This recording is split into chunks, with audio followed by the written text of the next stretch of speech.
Hi, my name is Gavin Gear, and I'm a program manager in the device connectivity team in Windows. And today I'm going to show you a couple ways that Windows 8 takes advantage of motion sensors. Windows 8 uses the built-in 3D accelerometer sensor to measure the force due to gravity. With this capability, it can tell which direction is down.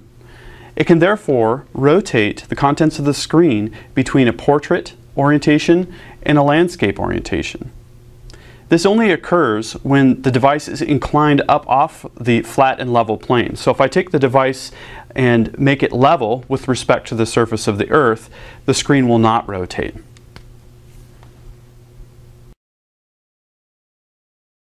For Windows 8, we've included powerful device capabilities and developer tools that expose motion sensors to Metro-style applications. Let's take a look at an example of one of these apps. So here we have a JavaScript-based Metro-style application that's using 3D accelerometer data to control the position of the steering wheel. We can turn the entire PC to simulate the turning of a real steering wheel. The steering wheel is responsive, but we can see if I hold the device stationary that we've got a fair amount of jitter here. And that's due in part to noise from the accelerometer sensor. The traditional way to overcome this is to apply a low-pass filter. So I can tap on that option and we can see right away that we don't have the jitter and noise. But we have imposed another problem, which is when we go to turn the steering wheel, it's now sluggish and not very responsive. 3D accelerometer sensors also have another inherent problem, and that's that if we incline the device down on a flat and level plane, the data is not deterministic in terms of being able to control the position of the steering wheel.